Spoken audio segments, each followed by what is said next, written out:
did it Welcome later. to episode 140-something. And I'm right? here with Wow. my beloved friend, Peter Holmes. Peter Benedict Holmes.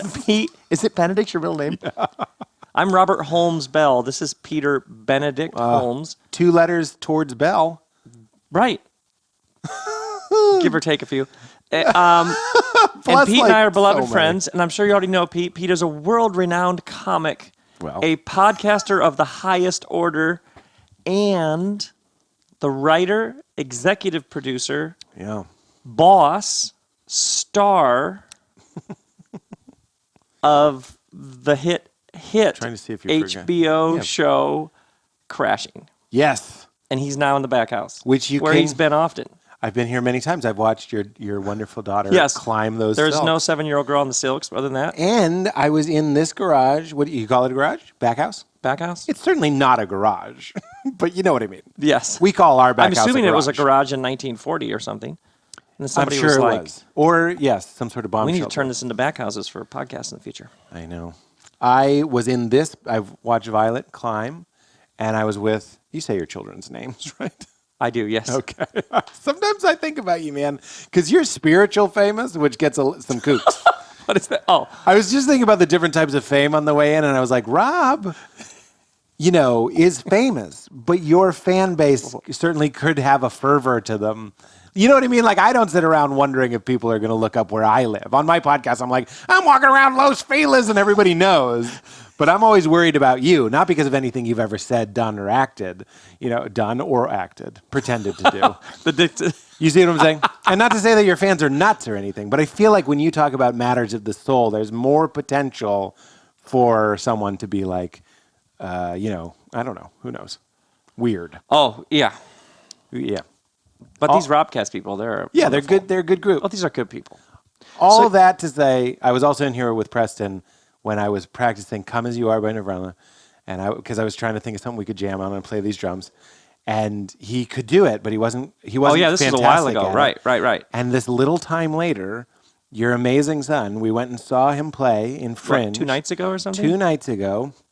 I still can't believe I went. That's one of my flaws, is I have a hard time going. I'm very inspired by our friend group. You guys. It helps when I excellent. say I'll come to your house. Yep. And pick you up and drive you there. It also helps that for some reason I'm just like perking up in the evenings. That's not interesting. What is interesting is I saw Preston play, and the kid who could kind of adequately bang out "Come As You Are" with me is now blowing me away with stuff. Not only, like, you could give me a guitar in 2 hours and I wouldn't have been able to play what he was playing. You know what I mean? He was gliding on the frets, and I was so. And there you are. We're just going to talk about you, man. That's what's going to happen. Because you're amazing. You're an amazing person. And you're there at an event. He's 17? 16. 16? I go by the 2000s. He's 16. You're there. You watch. He's not embarrassed by you. You have now done the impossible. You've proven that God exists. A miracle has happened. A teenage boy is not... What? He was like, hey, thanks for coming. You know what I'm saying? I know you don't know it's amazing because you're stuck in your life, but that's amazing. I feel like most people are like, my kid, look, all my friends are comedians, but they're like, I sing to the radio and they hate me. They make me drop me 3 blocks from school. They don't want to be seen with me. And this isn't like a my dad's Rob Bell thing. This is like my dad sees me, talks to me, relates to me. Yeah, we hang. You hang, like you said on my podcast. You let him be what he was going to be. Oh, for sure. And then you just... So this isn't even a band that he's in because you were like, you really need a hobby. And it shows. That's all. I'm done buttering your bread. I want that on the record. It was so fun. Oh, that's great. That's great. I can't wait for the parenting book. Being a parent is managing your anxiety. Deal with your... It's like you deal with your stuff, and then the kid thing it often works itself out. That's amazing. Like, Kristen and I actually did this parenting I've never thing. thought of that ever. Kristen and I did this thing. It's on my site, Launching Rockets, this 3-hour kid thing, audio book of talking about parenting, and it was all about your kid isn't a bucket that you pour your unresolved anxieties about your own life into. You magic man. But once you start thinking about it in that way, Yes. like life is hard enough. We all have to work through our stuff anyway. You don't want to give your kids stuff, your stuff to work through in addition to their own stuff. The cliche of the Little League games because the dad wasn't good at Little League. Right. It was, or screaming. You got to do your stuff. Yes. See, and the other thing I want on the record, because I've been guilty of this in the past, and I see it continually happening to you, obviously, through many years of our friendship. I was just thinking, you're so much more than the there's no hell guy. And I know that's not what you're saying. Hell is a great word for it. Let's keep it. That was trying to sound like when you do your impersonation of me live? Yeah. It's funnier every time. You know, it's partly Val's discovery was the twisting the invisible light bulb.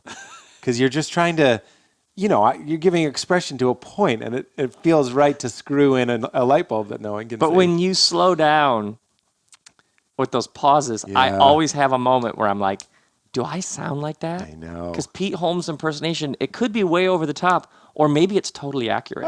And it works. At a certain point, the audience's response gauges how offended you are, or like how concerned you are. You're like, wow. It's like when I call myself lesbian Val Kilmer, which I have millions of times by now. But when it really kills, you're kind of like, hey.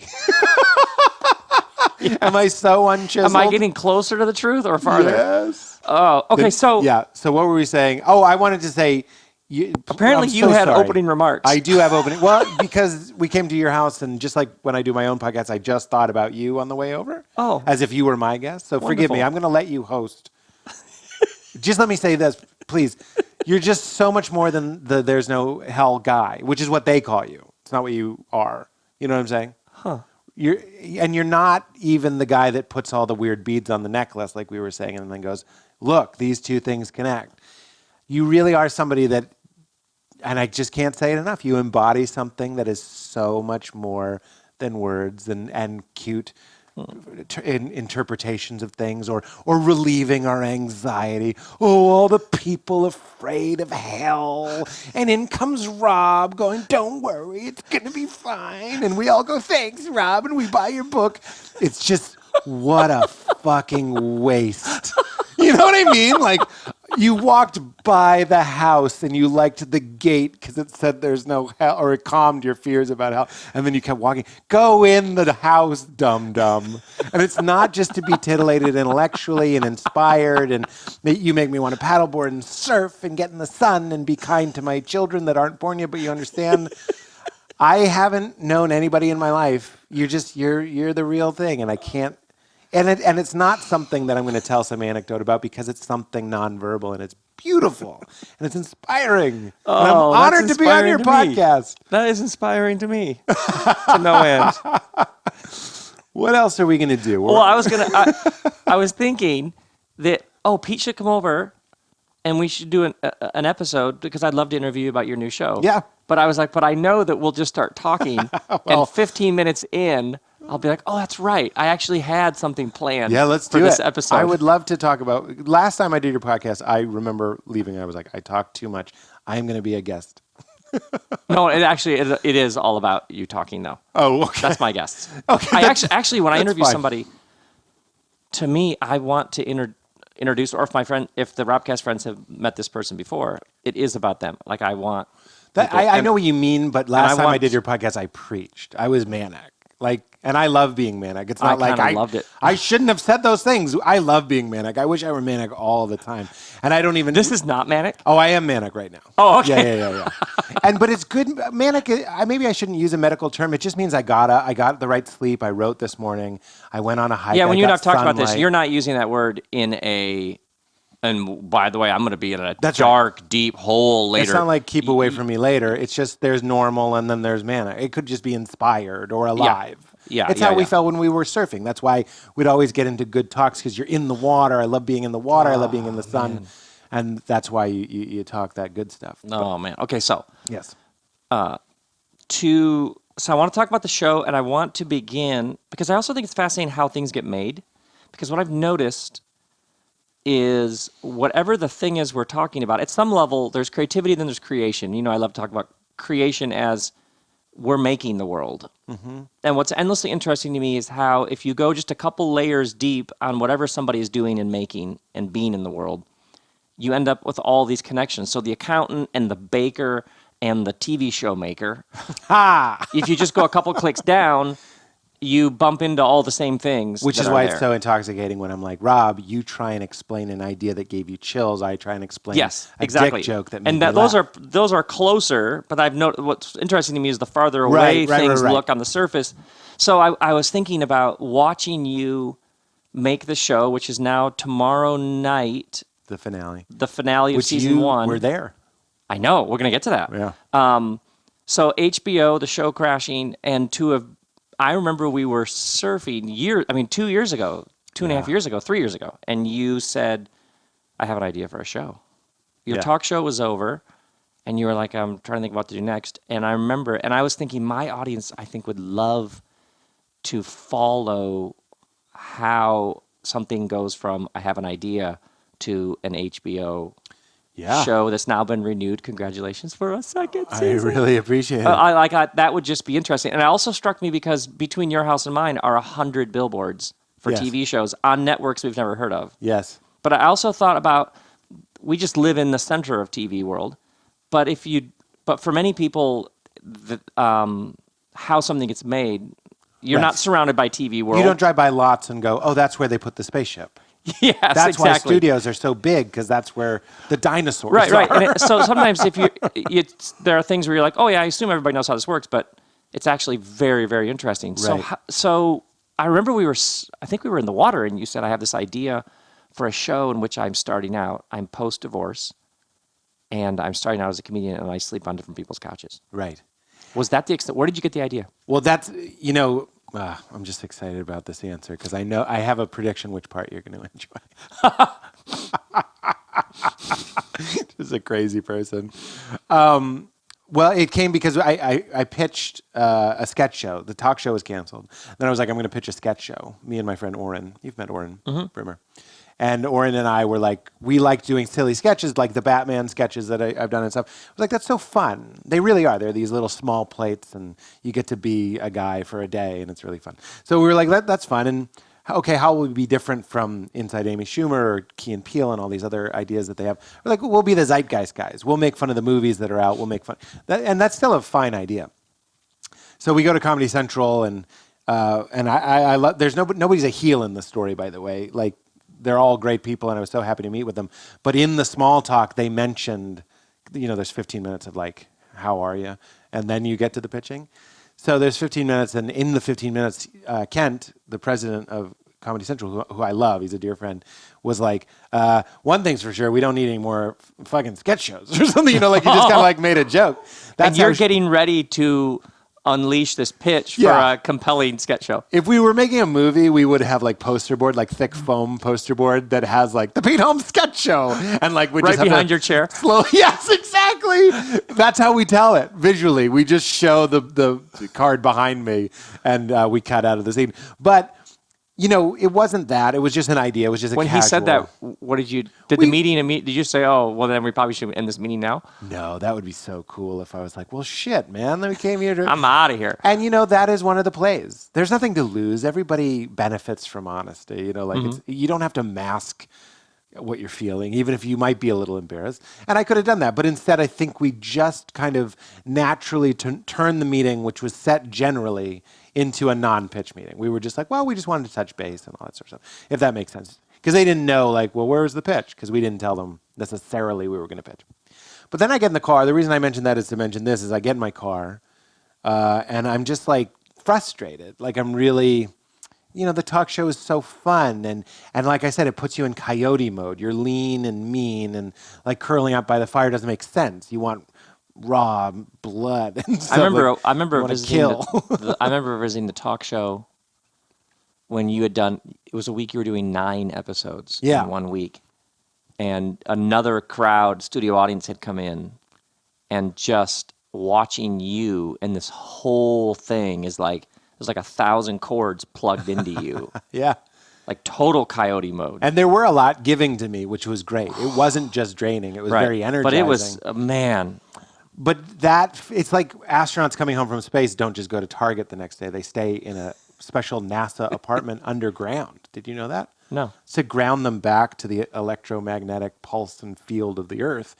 They've been outside of it. Right. Put that in your bowl and smoke it. That's insane.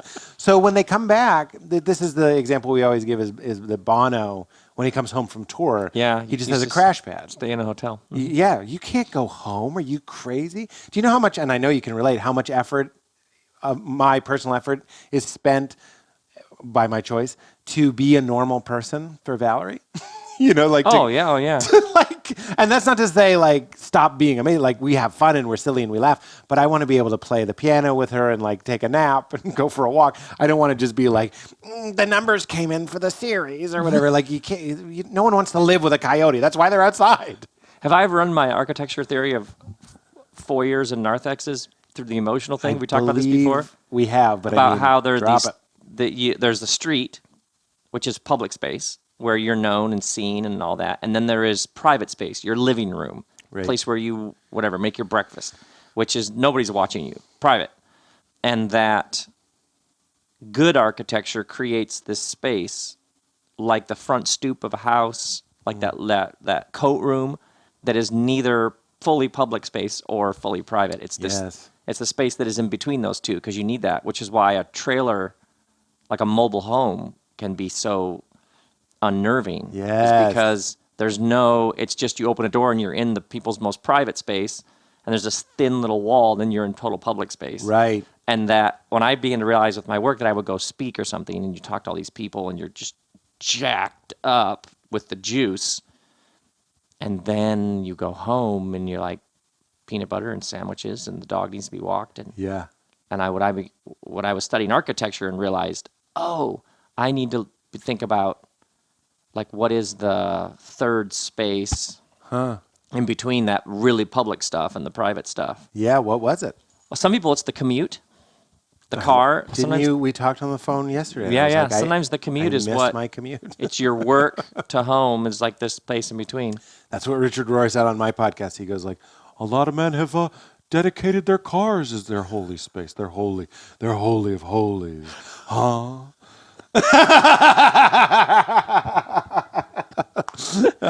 And he's absolutely right.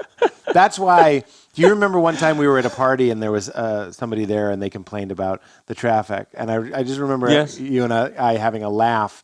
I was like, oh, they must not be feeling it today. Because for me, my connection to everything, which can be felt as creativity or joy or whatever, or spiritual, like a spiritual special feeling, is gauged and tested by visiting family. I often fail, or sitting in my car. And literally the first turn I made out of my house, quiet street. I was also going to say that's why you don't like living on a main street. You want to have more private, like a quiet street to another one. So I'm on a quiet street and the guy is going right and then he's going to go left and I'm like, come on, and then I just was like, what are you doing, man? Seriously. It's like my bed. I'm like, where are you going? Where are you going? I think that two spiritual teachings. One, where are you going?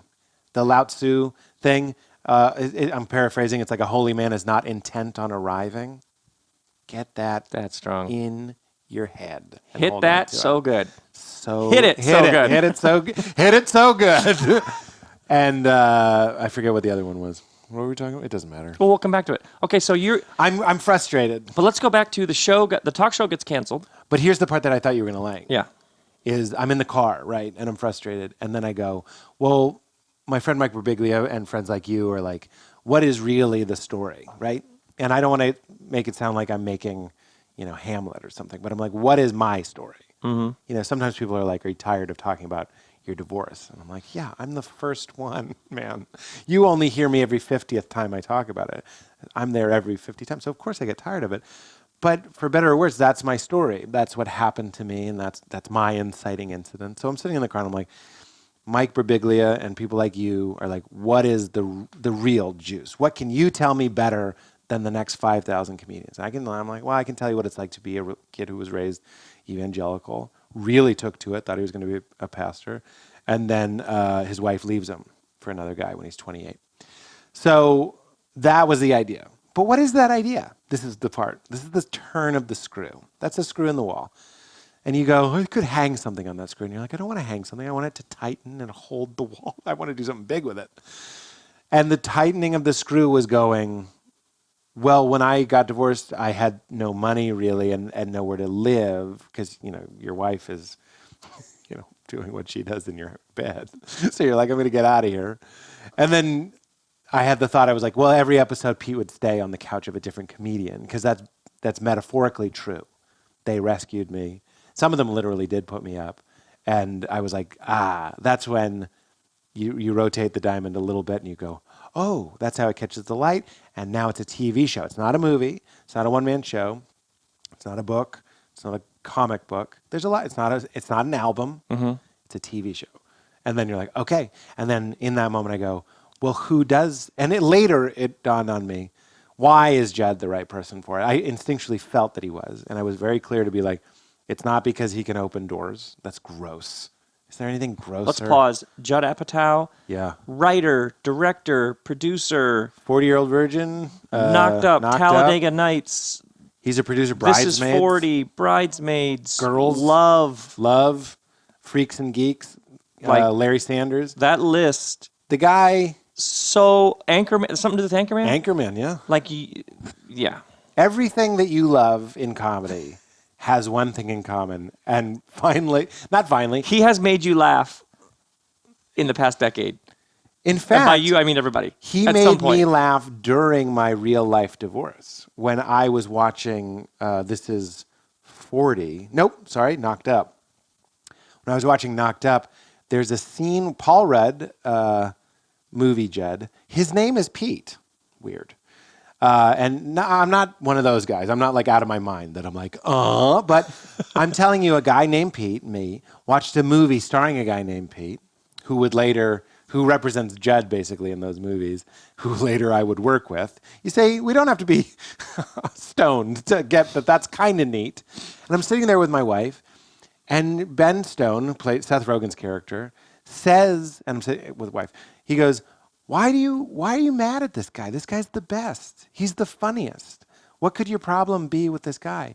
And I remember, we talked about it afterwards, my wife and I feeling this sort of like, she was kind of like, why am I guess we wouldn't have said the word at the time, unsatisfied with Pete, because I am a conflict-free, silly man. You know what I mean? I don't throw plates. I don't get mad. I'm not an alcoholic, So like if you don't like me, it's going to be for something far subtler, which is completely valid, it turns out. So anyway, we watched that movie, and he goes and plays fantasy baseball, and she goes, I want to see Spider-Man, and that fight meant so much to she and I, and then to be working with Judd, who's just entertained so heavily. So you get this idea for a show called Crashing, in which you're starting out post-divorce. Yeah. No money. She's been supporting you, which we got to get to that in a minute, because those scenes to me are like, ooh. And then you're like, I need to pitch this to Judd. Because later I would realize, what is Knocked Up? It's a man boy. I'm a man boy on the show. I know we have a lot of shows about man boys, but I'm a little bit different. But let's be honest. A guy who needs to grow. We could also just call this a character in a journey. Yes. But Knocked Up, okay? Guy who's not ready to handle life, gets pregnant, and then he's forced, if you remember that movie, get his shit together, gets a job, he gets a place. It's how we learn to fill out the suit, as it were. And then 40-year-old virgin. Pete's not a virgin, but he was a virgin until he was with his wife. So he's very much like Steve Carell's character in that way. He doesn't smoke, he doesn't drink, he doesn't, cheat around. He's only been with one person. So he's got a sweetness. I didn't realize it at the time, but that's when I thought this is right for Judd. It was probably a mix of those two things. Now explain to people how, pitching a show to someone like Judd just to get your 10 minutes with him is like climbing a tall mountain. And when you're in coyote mode and like I feel today, it's exciting. I do have other days. I don't have depression, but I have other days where I'm like, yeah, I'm not doing that. I cancel things a lot, as you know. Like sometimes it's a dinner or something. I'm just like, I just can't today. But that day, the sea was friendly that day, my friends, because instead of being daunted, it was just like, I guess it's like a strong cup of coffee or something. When you're really killing it, you're just kind of like, get me Judd Apatow. Like it was one of those moments. You're like, get me Judd Apatow. I remember you said I have an opportunity to fly to, I could book a ticket, go to New York. Yeah. I have 15 minutes with him at whatever time in the morning. Yeah. It's like 7 a.m. on Remember, a I was Friday. talking about this. Did I run it by you? Oh, absolutely. I've never included that part of the story. I forgot. Oh, I it. totally remember you being like, I should do. You weren't asking. Yeah, but you were like no, I was mulling probably it. asking. Yeah. And I remember you and I. Because let's be honest, like a hotel, it's kind of you could stay in a cheaper place, but like a reasonable hotel in Manhattan is 4 times what a regular hotel is for. So those are the considerations. You don't want to be the schmuck that flies to New York. That's also expensive. Puts yourself in a hotel and then flies back just to go, he didn't like it. Or worse, we didn't talk about it. He was stressed. He was overworked. I didn't get to talk to him. And all of Josh Church, who you know, who I love, works very closely with Judd. And we've many times talked about how fortunate it was that I got that Judd. It's not that there's all these multitudes of Judds. There's just different versions of all of us. How receptive are we? How open are we? What kind of mood are we in? Whatever it is. But Josh and I have been like, he very well could have canceled. That's like, when you're at that level, Spielberg of comedy, you know what I mean? Like, yes. Something could come up. You know what I mean? But the seas were friendly that day, and I did make the choice to fly in. And I always say when I'm old and just pickled from cognac in a leather chair that no one understands because we're all sitting on like hovering pods, I'm going to tell my grandchildren about how I'm going to wipe the internet of all these retellings. Oh, they won't care. They won't listen to them. So I'll just be like, I booked a flight. I never met the guy. That's not true. I knew him a little bit. Went in, shook his hand, told him the idea, and he said, "Let's do it, baby." What did he say when you told him the idea? Great question. That's the right question. Because there is no moment of deal. Right. Are you insane? I liken it to the New Yorker. You could bring in the perfect cartoon to the New Yorker. I'm trying to think of... Pete used to, by the way, note to audience, Pete used to do cartoons for the New Yorker. Yes. So. And one of the things I learned at the New Yorker was, here's a perfect cartoon. It's Leo Cullum, who passed away, but was one of my favorites. It's 2 dogs in business suits, and he says, "It's not enough for dogs to win. Cats must also fail." It's a perfect cartoon. It's well drawn, too. You could bring in that perfect cartoon, and they would tell you to hit the bricks because they want to see that you'll do 10 good cartoons every week for months and months. It's Fight Club. It's standing on the porch in Fight Club. And Judd, like any good artist who also can run production, says, don't say anything. That's a very smart move. That's something that I've had to learn time and time again because you get excited. Here's an amateur. I love it. Let's do it. I want to do it. Like, that's bad. You don't know. Relax. Like, don't jump in bed yet. You know what I mean? Just be like, okay. The first thing he said was, I don't remember any keywords that he used, but I'm sure he was like, that's interesting. That sounds funny. And then he was like, you should write. He was like, it was either 10 or 15 pages, but he was like single space, 10, 15 pages on everything you remember about getting divorced. And he was like, just a purge document. I had never even heard that term. It was just like, just let it all out. A purge document. And I saw it as a challenge. I was like, oh, Judd Apatow thinks I won't tell my secrets to Judd Apatow. And I'm writing, I'll give you an example. I've told this story before. I hope it doesn't make you uncomfortable. But when my wife left me in real life, I was such a baby boy, such a sweet baby boy. I say that, whatever. And when we were kind of breaking up, and I lived with her for a couple days after we split, and I said to her, she always wanted a dog, and I said, if you guys get a dog, would you maybe name it Pete? That's what I said to my wife.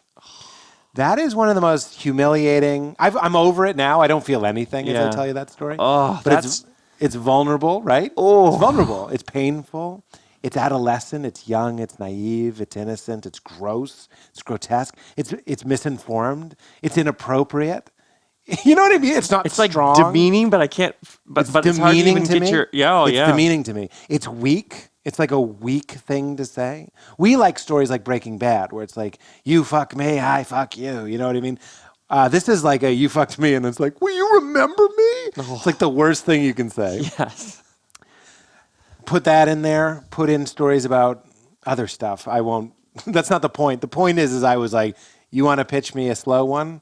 I'll get my big bat. Like, let's do this. Like, if you want to play the game of like, how serious am I? Yeah. Because Lena's nudity is the least revealing thing about girls. Do you understand? Yeah, like right. She's out there bleeding on the page. Well, what's interesting to me is for so many people, whatever they're doing, there's somebody who's nailing it in that area. Yes. They're a teacher. There's always a teacher who makes it look effortless. There's a mom. There's the mom who has 14 kids and yet looks great. Right. It seems to never seems stressed.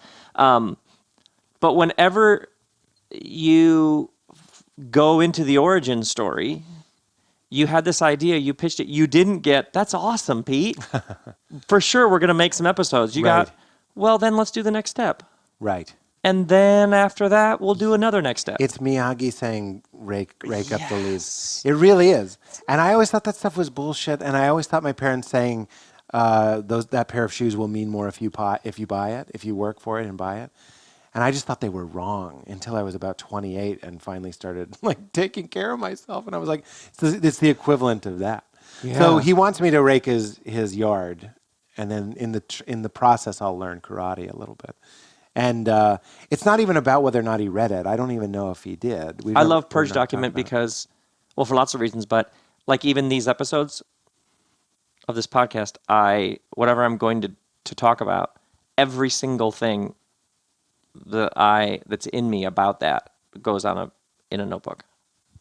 Everything? Like whatever I'm going to be talking about in a podcast episode I recently did one on the myth of redemptive violence on Third Wave, whatever it is, I'll just get it all out. And most of the work is knowing what to get rid of.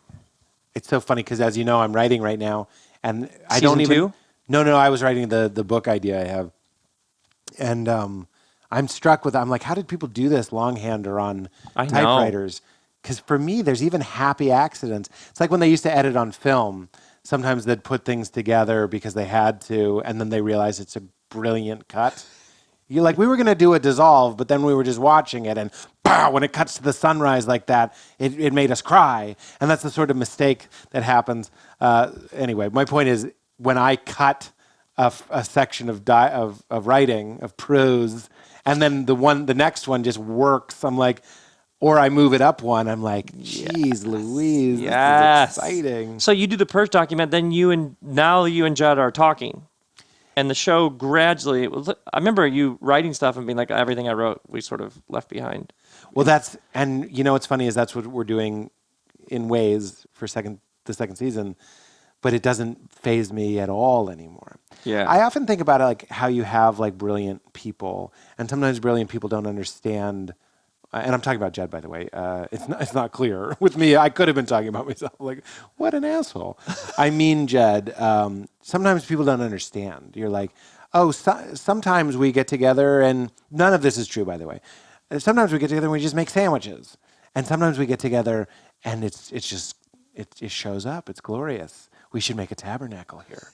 You know what I'm saying?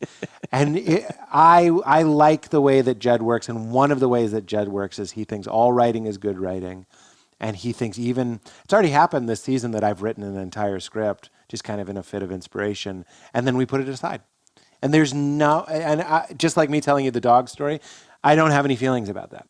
Yes. Because it's just like, buddy, I mean, we might as well strap some dried grass to our heels and do a rain dance. That's what we're doing. You know what I'm saying? Absolutely. I have this computer right here that I'm recording this podcast on. There's at least one. I think there are 2 books in here. Yeah. That have never been released. I love one of them I stumbled upon the other day and was like, oh, that's right. I wrote that book a while ago. That's amazing. With all these stories. I went back through reading. I completely forgot about it, so I don't know what's coming next. Wow. And this was in 2008 or 9 I wrote this one book. And it's all these weird stories that have happened to me. And and I was reading it, but not knowing what's coming next, like I was reading someone else's thing, but it's like time travel. Steve Martin says he's old enough now and not done stand-up long enough that he sometimes hears himself on the radio, like the comedy radio, and he doesn't know it's him until the end. Isn't that crazy? Oh. I would know it in a heartbeat, but that just happened to you with a book. See, that's insane, man. I love that. So, how long into the back and forth did you get When did you pitch to HBO? Well, if I might be misremembering a little bit, but this is going to be 99%. Was HBO the goal? I didn't have a goal at that point necessarily. Okay. I mean, obviously. Yeah. I don't mean that to you. I just mean like, yes, in the Yeah. way that you're like, I am a person currently benefiting from the amazing, what is the watermark of HBO? Yeah. I watch everything on HBO. You know what I mean? And I don't watch TV. I just watch streaming stuff. I watch a lot of TV, but like I don't have cable, so I watch HBO though. We got HBO to watch your show. That's so fun. And the stuff on HBO is unbelievable. There's like, oh, that's on here? Yeah. It's unbelievable. Somehow. The Warren Buffett documentary, like Yes. just In an age random stuff of is... who gives a crap, they've managed to be like, no, you give a crap. That's well said. Check this out over here. And you just kind of trust. And on Sunday night, I'm not bragging. I just can't believe the show is on Sunday night. Yeah. That's the night you watch HBO. And your show That's is been on. a trope and a joke for years. I can think there was a movie. It was, I think, I Love You Man, where they're going like, Sunday night, HBO. People watch HBO on Sunday night. It's crazy. So it wasn't there yet. My goal, and in showbiz, some people go to studios. Writers will write pilots and they'll go to studios or they'll go to networks. Okay. It's always been my experience with the talk show. We brought it to Conan. Then we pitched to TBS. So you attach a producer. This might be boring. I can't tell. No. Not to you. I just mean to the people listening. It's interesting. I'm almost done.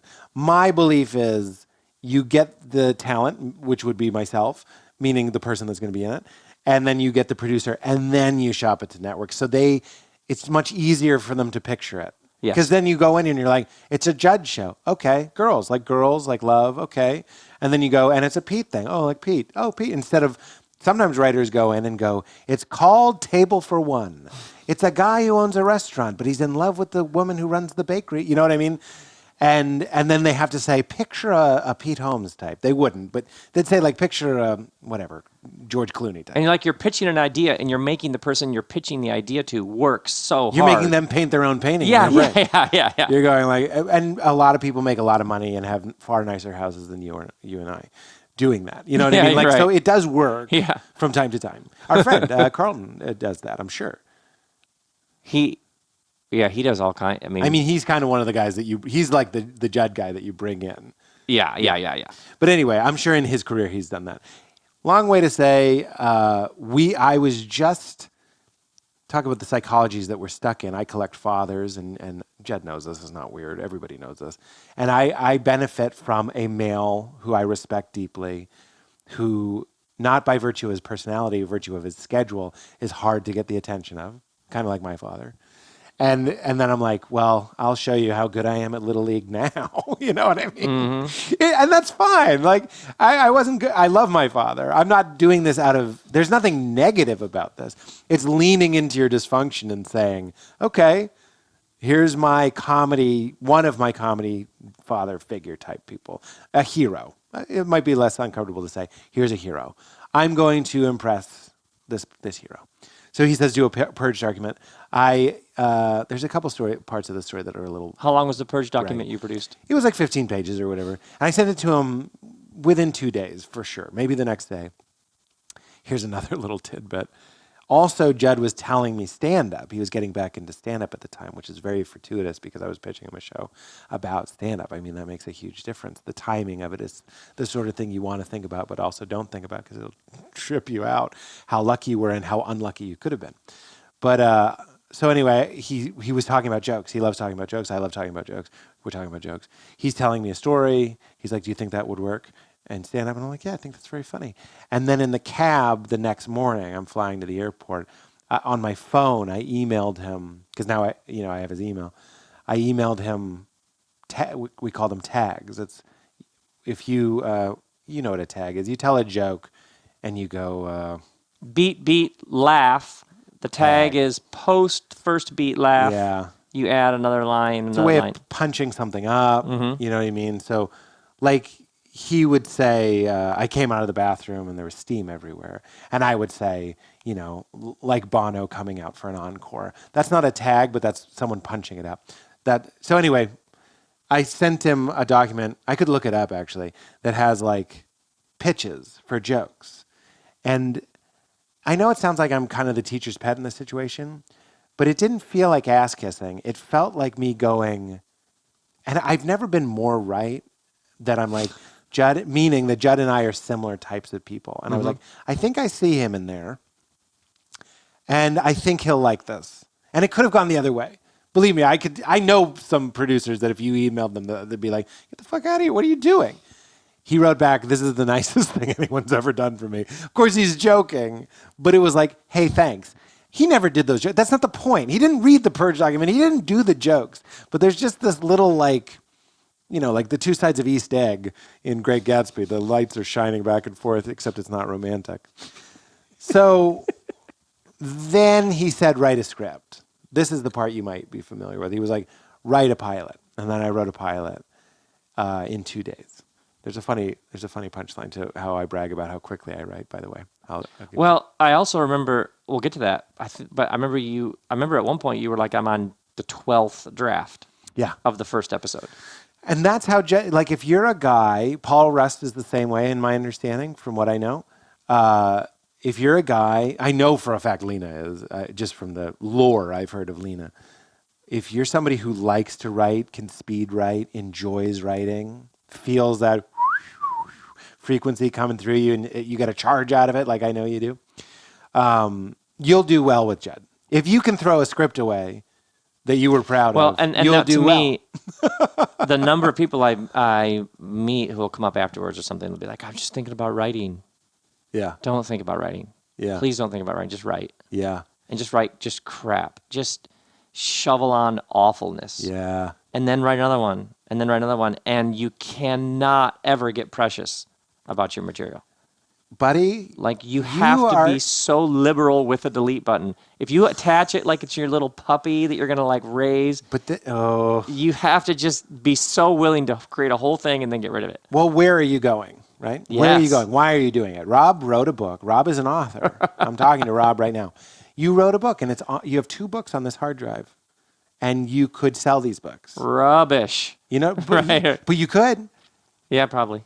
You know, it's interesting when Chris But you didn't because you're not doing it for money. When Chris and I wrote that book together, and people ask her, what was it like? Or what did you learn? Or what was interesting or surprising about the process? Because we sat side by side for a year and a half. The first thing she always says is, that he wasn't precious. That he could like just jettison stuff instantly. Yeah. Like, it's not great, gone. It's gone. There's something about like, it. You want a 10-song album? Great. Give me 100 songs. And that's Judd. And we might get 10 keepers. That's just makes just throw so much stuff against the wall, and maybe one little tiny piece might be worth keeping. So Judd and I were talking recently. This is 2 days ago, maybe. Yeah. Is it Saturday? This is yesterday. Who knows? We're lost. We're lost. Good. Yes, Saturday. It's Saturday. So this is yesterday. And I said to him, I was like, Judd, it's weird. People love the show. So we've worked very hard on it. And we don't gloat. There's been no there's been no hit-its. This was the first time I said to him, I was like, hey, have you noticed that people really love the show?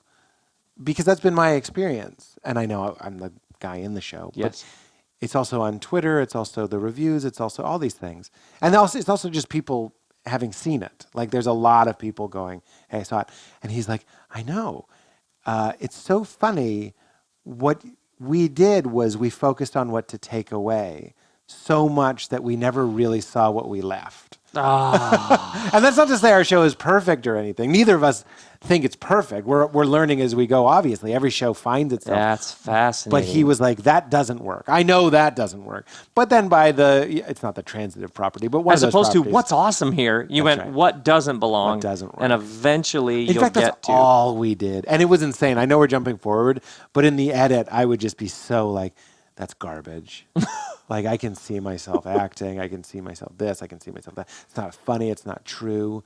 We got like, this is one of the things that I've been thinking about lately is that like, I don't want to become an asshole. And I think one of the reasons why people in these positions can become assholes is because we're paid to be decisive. So then you go home and it's like, you want noodles? And it's like, I don't want noodles. You know, I don't do that, but you have to go in the foyer a little bit. Right. When I enter into this place, there won't be a bunch of people who are on the payroll to make sure that I have noodles at the right time. Mm-hmm. I will be the one Well, that's the thing that Cooking the noodles. Yes, that's so funny. Well, you helped me own that thing about like, you need to let them take care of you. That's something Conan said too, is like, let them take care of you. There's a big difference between making someone hold an umbrella for you or whatever, which by the way happens because you don't say, bring me an umbrella. It's just something that happens. But there's a big difference between that and being like, I said goose egg omelet. You know what I mean? Like, relax.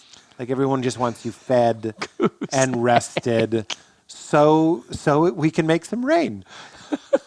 So anyway, Judd said like he never stopped to appreciate it because all we were doing was being critical of it. Right. That's so interesting. If you make enough and then you take out the stuff that you for sure know that doesn't belong. What's that? Eventually you work your way. It's what you say, the statue of David. I took away everything that wasn't Michelangelo's, like there was a big chunk. I just took away some stuff. Yes. The statue was in there. David was in there the whole time. So I love it. The show gets so HBO orders it. You move to New York. Right. Well, then we write the scripts, then we pitch to HBO, and as I've proven, I can make that a very long story. But the point is that we started writing, we pitched to HBO, we pitched a couple other places, and then one day, I think it was when I was doing the podcast, I'm positive, I think it was when I was doing the podcast, the 300th episode, I leave to take a phone call, which has never happened. Yeah. It's because it was Judd, he kept calling me to say HBO picked it up. So I didn't know where I was standing. What was that like? It was amazing. Were you in the sidewalk in front of Meltdown? No, I was in the comic book store standing by like a rack of comics. Editor's note, Pete records his podcast. At And Meltdown. that's like little attic It's a little treehouse. Treehouse in the upstairs of a comic. Talk about an store architecture on that Sunset Boulevard. says, shut up, leave it down there. Yeah. You know what I mean? You can I have to climb descend the into stairs. spots and you can ascend. I ascended those stairs recently to be on your podcast, That's and there's right. like a feeling like we're going to go in a room and talk for a while. That's why I always say to people, I'm like, we can record it wherever you want. You're only hurting yourself. And you can bring a friend if you want. You're only hurting yourself. Your publicist wants to sit in the room. You're only hurting yourself. You can do whatever you want. It's your episode. What was that like when they... You know what Green I light. feel like show business, and I know successes feel like, is it's in that moment that the pleasure comes both from the success and also the first time that you've allowed yourself to fully realize and fantasize what it would have felt like had it not happened. So you're spending all this time, you said denial is a drug that you enjoy. I also work with denial very well. Thank you kindly. You have to. And one of them is, the show couldn't happen, and you just have to put that out of your head, especially when you're still kind of thinking about it and working on it. So when it happens, you consider it's this weird like downer of a drug meaning you want to do it, but you look at it and you go, can you imagine if this hadn't gone? And a lot of pilots don't go, and honestly, it hurts me for people I don't know when that happens. Yeah. But it felt great. I went back into the podcast and wrapped it up. I didn't even mention it because I wasn't sure if we could announce it yet. So you can hear in the 300th episode, which Val is on. You can hear me come back. I tell them, but we cut it out. But you can tell my mood is elevated the rest of the All episode. of a sudden, the rest of the episode, you're like way up. It just feels like, I think people do know what it feels like. It's not a cup of coffee, but it's in the ballpark of like, when the things you love hit you right? Like sometimes you eat a strawberry and it makes you feel fantastic, and sometimes it was just a strawberry. Same strawberry, same quality. It feels like eating a strawberry that you're like, oh my God, it gets you high. Okay, I want to fast forward because I have a question to ask that comes out of this. I do want to give you the punchline, which is whenever I do press with Judd and I mention how quickly I write scripts because I'm trying to be precious and look like a golden boy because, as we mentioned, I need people to look at me and see me. Whenever I go, and then I wrote the script in 2 days, Jed will be like, he only did it once, but it was so funny. He's my sensei. He goes, how much survived? Oh, right. It sounds mean, maybe, as I say it, but it couldn't be further from mean the way that comedians joke and all that stuff. And it's a valid point. How many great lines did Artie riff, or Leaf, or George riff, or Lauren riff? Everybody, TJ, everybody was improvising. Writers were pitching lines. You know what I mean? Like, thanks for it's not an outline, but I mean, like, we're glad that we had your script for the table read, but it changed 50 times. Okay, good. That's what I want to get to. First, I want to get to you. So you moved to New York, you shoot it, and I remember you telling me there's the crew, everybody's ready. They yell, there's the action. First day? I remember you telling me that then you're supposed to act. Yeah. And being like, there was no like acting. It was just assumed the whole way along that when the camera was turned on, you would know how to act at this level. Yeah. But I remember being like, it was really just like, yeah, Pete, go act. And I believe it was the first or second day that we did the heavy scene, the breakup scene or whatever. So you're right. No way. That was the second day. It was either first or second day. It was crazy. We were burning through. It was nuts. That's the other feeling you get when you're making a TV show is a scene that you've worked on for 2 years gets done in 2 hours. And you're like, so talk about not being precious. They say kill your darlings as a writer. Well, you kill them 15 times each as a EP of a show, as a creator of a show. You kill it as the writer. You're dropping moments. You're slashing things. You kill it as the actor. You kill it as the editor. It's terrible. Oh. It's not terrible. It's just, that's why I'm so used to it. That's why I can say I don't want noodles tonight, because I'm getting so good at being like, garbage, pass. Okay, and this is the question I wanted to ask about that. When I visited the set, which is the finale scene, which I'm going to see tomorrow night, I guess. Yeah. When I visited the set, Judd I said, wow, Pete's like acting. And I said, the pilot is so, at that point, I guess I'd seen the pilot. Mm-hmm. I was like, it's so good, and Pete's acting is so good. And Judd said something along the lines of, yeah, Pete, anybody can act. That's so funny. He said if Pete can act, anybody can act? No, it was just, he was like, I think a lot more people can act, or acting is you getting out of the way of yourself. He had a very I would agree. A very democratic sort of everybody can act. Well, it's so funny. We've joked when we get other people to do the show, either me doing the joke or him doing the joke, it doesn't matter. It's like, well, if Pete can do it. That's kind of like one of the jokes. To me, and I'm not a master actor by any means. This is the first thing I've really done that's in this style. But it reminds me of creativity. It doesn't remind me of acting. It reminds me of the place you have to be in to have the confidence to select all and delete when you're writing. Like when you're getting all misty-eyed. Yeah. How did you learn how to look like you're going to cry? Well, that's kind of funny because in between takes, I was watching the first 10 minutes of the movie Up. I really was. Isn't that funny? Way. Because you knew it would make you cry? Oh, that montage scene. I still have them on my where phone. They show the woman, he and his wife getting married and then she dies. And he's all alone in the house. Miscarriage and she dies. So it was the scene where she's going up the hill. That scene guts me too. That opening guts me too. And I've seen it so many times because there's so many takes. And I had to cry several times in the series.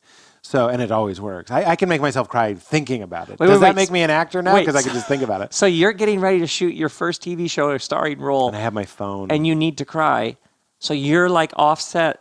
I'm not even offset. I'm on set. Watching. I turned my back to Lauren of Up, and I'd pace without moving. If that makes sense. Just shifting the energy from left to right.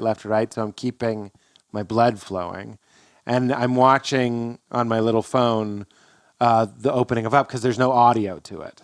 You know what I'm saying? It's a silent. There's music, but you don't need it. And she falls. They're going up the hill, and you see the hill earlier. And then they're going up the hill and they're old now, and she falls. And then this is the genius of the animators. She starts to get up, and I could cry. She starts to get up, and then she falls again. That's the humanity of these pixels, is that they know when an old woman falls, she doesn't just fall. It's not Looney Tunes. She falls, she steadies herself. Her pride says, I can make it. And it gets you. Yeah. I didn't mean to spill that, and I didn't mean to start getting emotional. But is that a problem? It touches you. It's no problem. A little coffee on the floor. It's no big deal. It's tea, no big deal. Are you sure? Yeah. Sorry, my emotions got on your carpet. No, it gets you every time. So, but then I'm in a scene, I have the benefit of that scene means a lot to me as well. Mm-hmm. So imagine if you and I now discussed, my divorce is a little bit, I've ironed it out, so it's not exactly fresh. So that's why something like that would it would open my heart.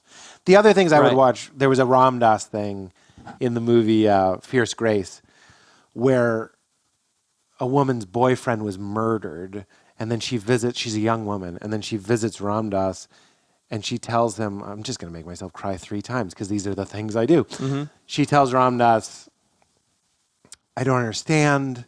We were both, they didn't say in the church, but it's basically we're both like spiritual people. We were planning to spend our lives preaching the gospel. They're not Christians, but that version of it. And it didn't make sense. Why would this happen to you? So she sees him in a dream, and she says, I don't understand. Like, what's going on? Where are you? You should be here. And then, I'm going to cry. He says to her, you're going to...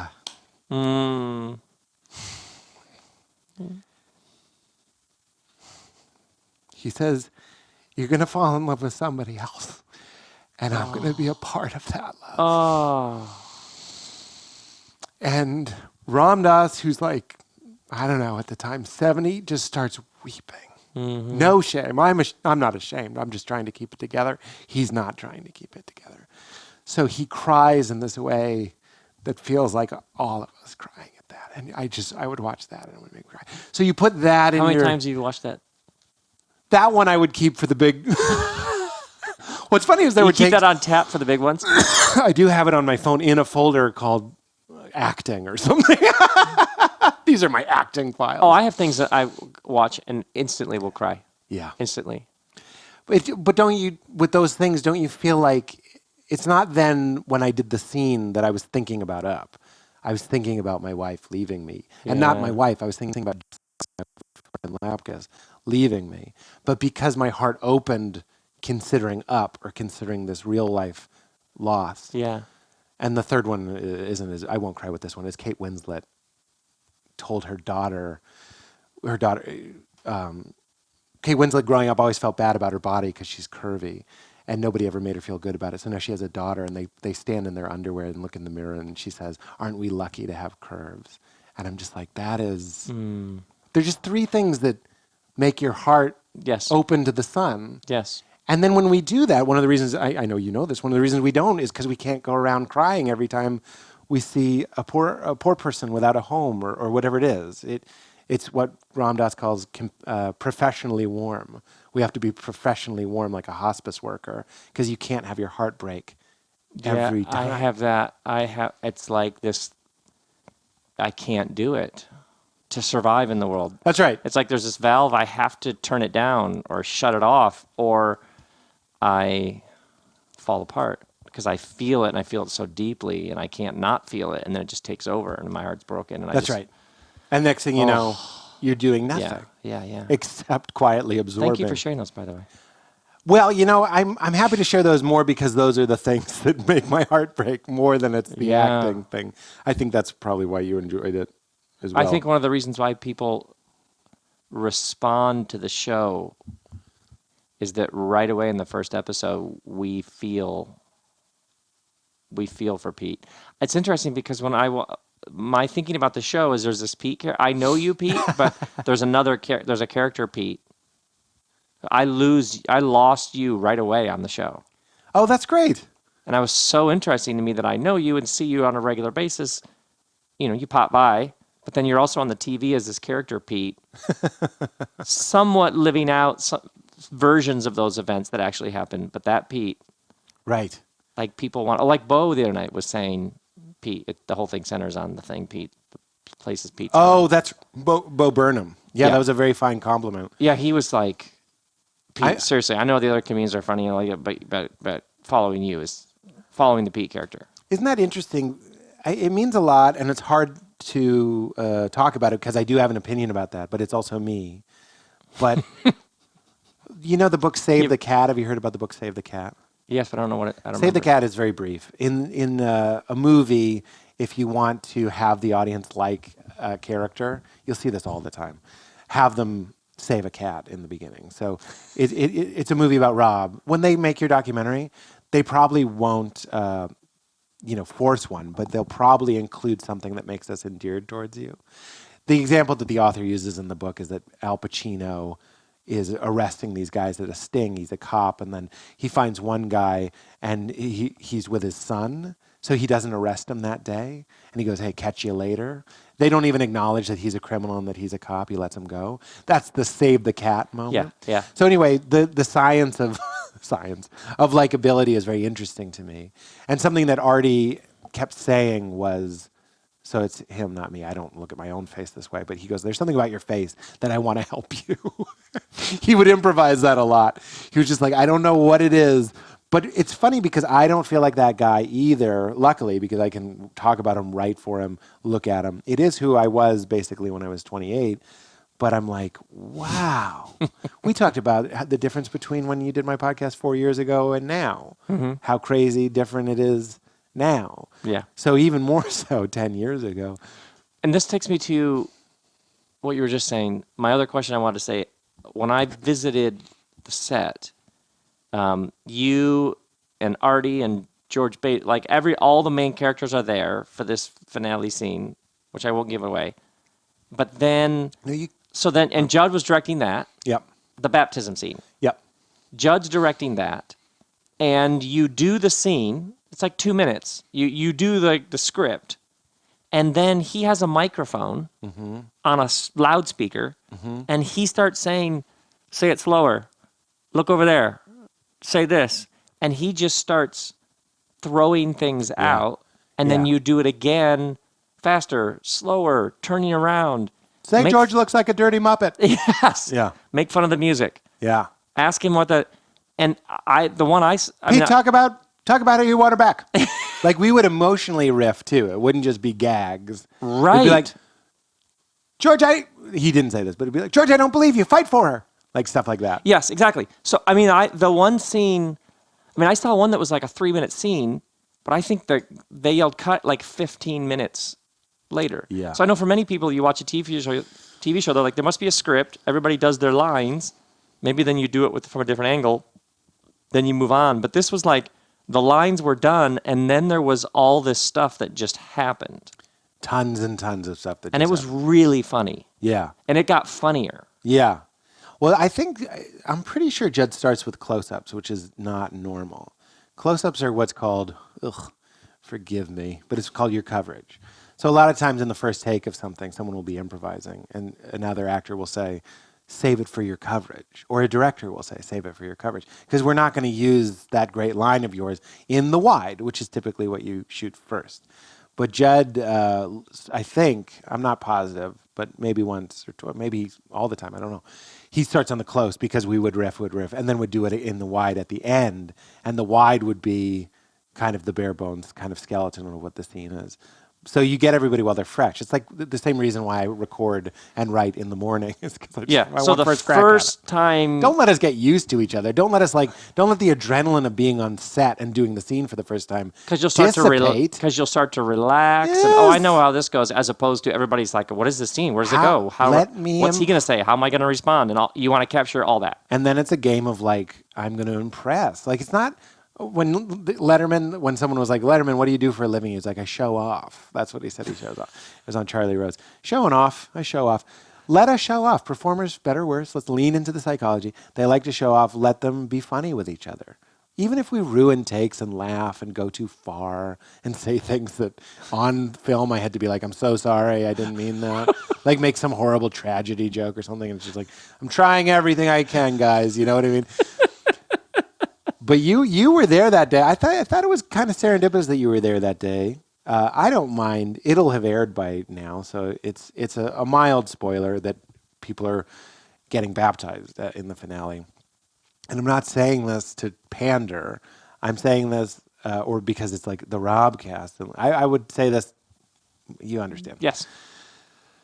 It's a cross-shaped baptismal. It's a crucipool. It's a crucipool.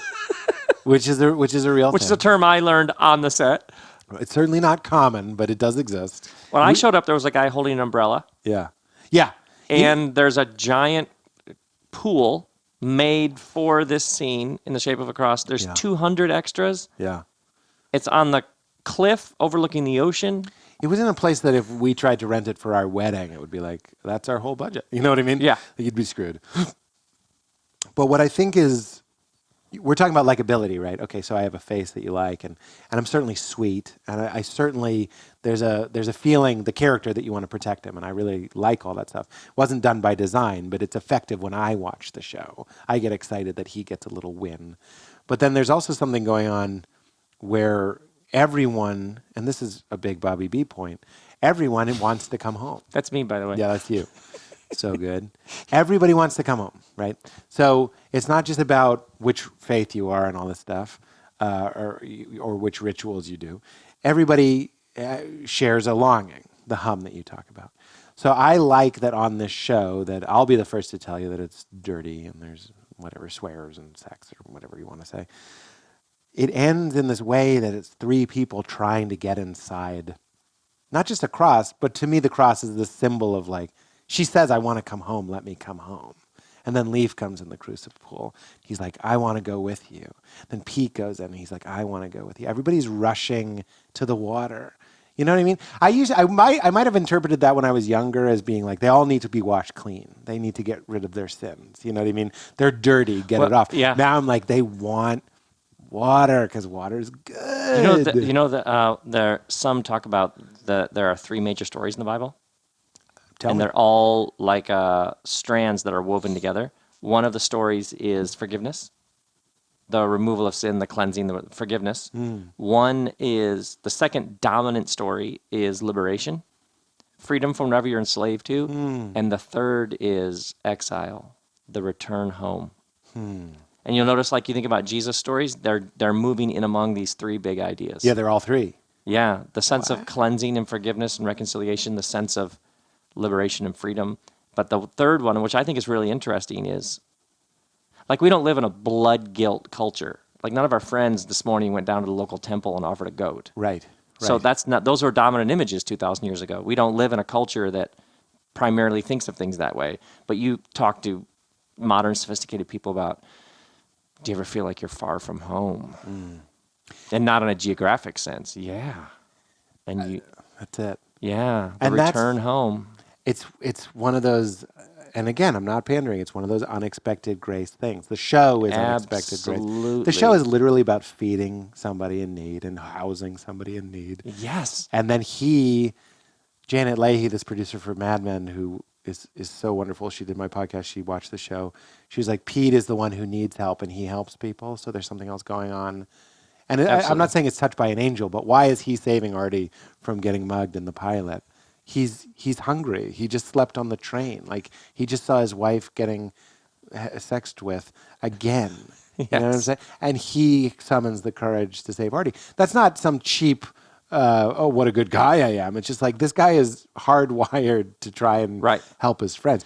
Even more so than maybe I am. You know what I mean? We heightened it for the show. Right before you filmed the crucible scene? Yeah. Judd said to me, I'm really excited about doing this show because I really, really love doing a show about spirituality. Yeah. Isn't that fun? You go to Judd's house and his office in his house. His office is in his office. Stacks and stacks, all the books that I read. Here's me going into Judd's office. I have that book. That's my impression. He loves it. And Gary Shandling loved it, and they were very close. And Gary and I, we only spoke really once, but we recorded it, which I'm so grateful for, obviously, because he passed. We're those kind of weirdos. We're those comedians that are like... Yeah, my favorite Gary Shandling story ever is his near-death experience. Yes. And he dies, and a voice says, do you want to keep being Gary Shandling? Yeah. And he says, yes. Yeah. Isn't that fun? That for years, I had that on my wall, that quote of his. Do you want to keep being Gary Shandling? Yeah, and I would say to myself, do you want to keep being Rob Bell? Yeah. Yeah, I do. That guy really inspired me. I mean, that's what it is. That's the feeling of... how often when we say despair, you're in bed all day, right? Because you don't feel like you don't want to keep being Pete Holmes. And it's a wonderful thing to... You taught me something which I use every day now, which is walk away when it's hot, which I love. Drop it while it's hot? Yeah. That's the whole idea when you're writing or working, is you have one more sentence to type, you don't, and you walk away. Then the next morning when you sit back down, You pick back up where you left off. I'm already going. Yes. I just wrote period. I forget where we are. So now the arc. Oh, going home. So do you have a sense for season 2? Let's wrap it up with this. Do you have a sense for where you want to go? And are you obviously in dream world, a season 3, a season 4? Like, where do you want? Where does it go? How much is in your head right now that we might see in 4 years or something? 4 years, I mean, that might start getting thin, and that's not because I don't think about the show constantly. No, it's because... Yeah, right. But your question is valid. I mean, it's both. It's both and. It's you hold it very loosely, and you also have this other part of you that's like, maybe it could be this and this and this and this. You're just not.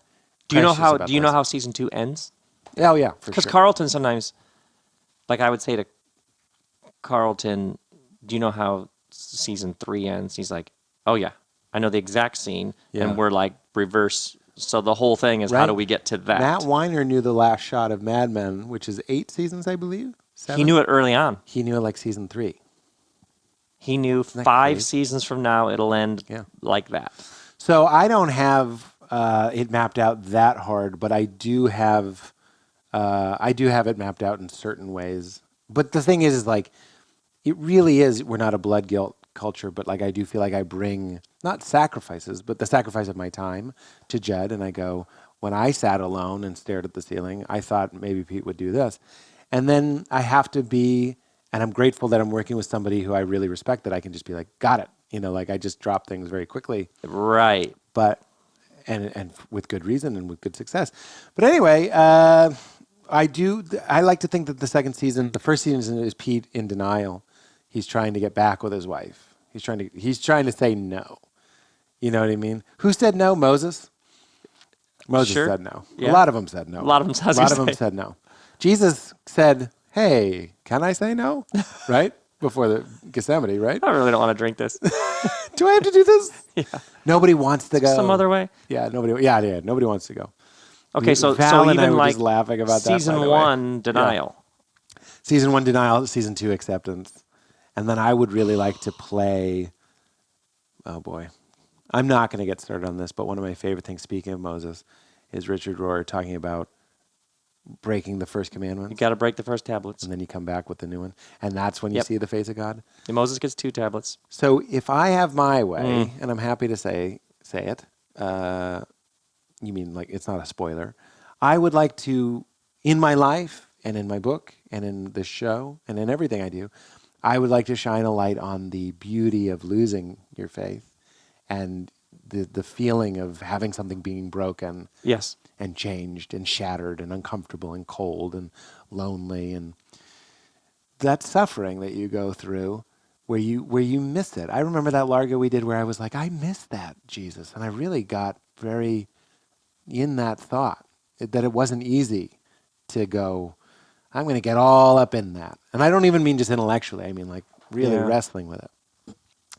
And I don't think I've seen too many shows about what it's like to start as a stand-up comedian. And I know I haven't seen too many shows about how God is waiting. He's not waiting anywhere. He's right there. But he's right there when you're like, you don't exist. And he's like, right? Do you know what I mean? Absolutely. It's like... Absolutely. I didn't turn you on to Alan Watts. I did give you some Alan Watts, and it meant so much to me that you liked it. Love Alan Watts. And he has that thing where he says, if there was one thing that became many, I'm almost done. It's not a long story. There's one thing that became many. We're basically playing hide and seek with ourselves, right? There's the one that has to break into the many, but then the many eventually has to merge back into the one. Right, and that's the game. But then he goes, so the more that one of the pieces, it's like, then it's just drama. It's just pretend, right? It's more all the one of the pieces is like, it's not one, I'm one of the pieces. Right. I'm on my own. And you're like, goes, fine. Yeah, go do your thing there and then come back to the one. Exactly. We'll just wait. He says the harder you forget that you're the one, the more the artistry, the greater the expertise of the illusion. Absolutely. We could have just stayed one. That's his other point. He goes, how many millions of years would it entertain you to just feel ecstasy? Go ahead. Go ahead. He makes it better. He Rob Bells it. He makes it real. He goes, imagine every night you go to bed and it feels like 10 years and you can do anything in that 10 years. How many nights would you go to bed and just sex and what's heroin times a million feel like? Just that. And he goes, how many months of that before you make a button that says something unexpected happens? How long before with all your power you make a button that goes, I'm not saying God's out of control. That's such a fucking, I'm sorry, I'm mad at myself now. That's not the question. Not the question. You know what I mean? It used to be the question. Yeah. Can God make a rock so heavy? Buddy, wrong. Go back to youth group. Exactly. Or you're in the way. You're in the way. You make a button that says something happens. Maybe it's something wrong. You don't know. Yes. The doorbell rings. And who is it? And I think that's the game we're playing here. And I think when I lost my faith, it was so essential now. It's not, I'm writing. We picked that up on the show. I should interrupt. Oh, really? We picked that up in the show. Wow. If Pete's going to survive this thing, that he's going to have to develop some new tools. That's it. And some new awareness. So not just lose your faith because it's fun to get drunk and get laid. This is not, right. It's like, why do people do things? They do what they have to do. This is the difference between rebellion and evolution. That's right. Him rebelling, okay, fine, whatever. But no, Pete's going to have to grow up in some significant ways. And there's some things that he's clinging to that aren't helping him. Even if it's just... that he thinks are the holy center that he's going to have to let go of. Right. Can you be comfortable working in a club? And then he's going to have to find a new thing on the other side. That's it. Oh. So I want to tell that story as many times and as often as possible. Oh, what I was going to say was youth leaders, used to come and speak at our youth group. And I remember that this is something I'm going to put in the book, so it's a little spoiler, a little preview of something you didn't even know existed. That always come in to tell their testimonies. Another word I'm not crazy about, as if it's done. And now I'm home. Really? It's like not my sorted. Now I'm sorted. It's like Maya Angelou when people say I'm a Christian, she says already. I love that. You know those people? Yes. Just And the ones that you and I end. love the most, it's only a few words. That's right. Like her, already. Already? I'd be like, well, there's lots of ways. Well, I would just go on it. She would just. But Rob, you know what else we love about it? It's kind of mean and funny. Yes. It's like there's always an element it's comedy. Yeah. It's twisted. Absolutely. Not twisted in the way that we normally say, but there's like a twist to it. There's a little turn. There's a little turn and there's a little twinge and there's a feeling. And and we don't normally feel things unless someone's saying something that's kind of like, what did you just fucking say? Well, I've heard, yeah, right. People say, what are your, over the years, like some, very religious person will say to me, like, what's your favorite Bible verse? Or what are your favorite words of Jesus? And I will immediately think of like Jesus turns to his disciples, are you so dull? Oh, that's funny. That's right. Are you seriously? Wrong. Are you this slow? Wrong question. Who am I working with here? Buddy. Come on, people. So these guys would come in and they'd tell stories, their testimonies. They'd go, I can't believe I remembered, because that was so good we could have closed. They would say, I grew up and I had a troubled home. And then I went to college, I dropped out. Then I was in a biker gang, and all I did was ride on the open road with a different girl with my leather vest, and I'd try new amazing drugs and would pull over whenever we wanted and would get loaded. It was the saddest time of my life. And we'd all be in the back salivating, pleading, why? Why am I cursed with finding Christ before I could have had some fun? You know what I mean? And that's wrong, but it's also exactly right. You're saying, why are you saying, I'm not just in the village, I've already returned to the village. You have to leave the village. Yeah. You have to leave the village. I'm not saying you have to do the biker gang example, but you got to see what you're made of. And it's not because God's testing you. It's because you're a little piece of that, figuring it out for yourself. Right. Not so he can give you a gold star, and this is me talking. I'm not going to get some award for saying this. I'm saying that you're hearing a thing on that journey, and I'm saying I wanted to stay in the village, but the life and the juice is leaving and getting, sometimes dying, and sometimes whatever it is. Right? So true. Pete, that's so good. It's the juice. Bobby, You're my juice, man. Oh, I love you so much. I love you, man. This is the best. How did we find each other? This is the best. Meaning, like, it still trips me out that I just came over and I know where you live and we do your podcast and your dog was fine with me. You know what I mean? Like, it's still one of the great privileges of my life that I know you and that we get to be friends. Me too. And just watching you make this thing. It's been fun. And it's just, what a gift. So thank you. Thanks, Rob. Crashing, HBO. Yeah. Sometimes people ask if watching it on Go or Now helps the ratings. It absolutely does. So feel free to binge, even if you've already seen it. Oh, thank you. Grace and peace, my friends.